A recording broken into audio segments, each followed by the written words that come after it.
Аз ще си позволя да направя забележка за езика, който се използва в дискусията изобщо, откакто сме започнали, защото авторитета на Народното събрание зависи от всички нас. Ако взаимно се обиждаме в зала, без да правим нищо по същество, единствено може да развеселим аудиторията или да заменим някое телевизионно шоу по рейтинг. Нищо повече.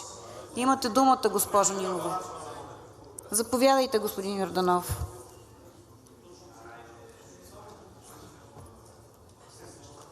По начина на водене, госпожо председател, кога сванахте морален стожер да обяснявате на депутатите как да говорят? После тишина малко в залата. Тишина в залата.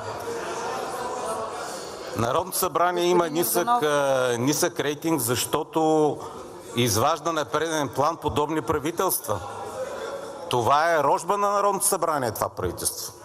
Това некадърно и вредно правителство, пак повтарям, за тези, които шумят в залата, е рожба на това Народно събрание.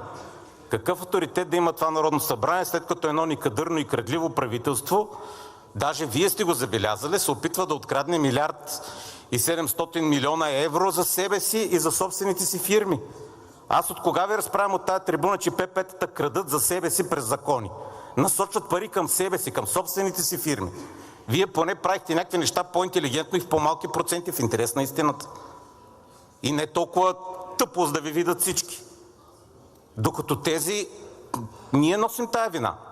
Особено вие, дето гласувахте за тях. Така че ще си говорим както си искаме, при положение, че това Народно събрание е сбъркано още в момента, в който е избрало това адски некадърно правителство.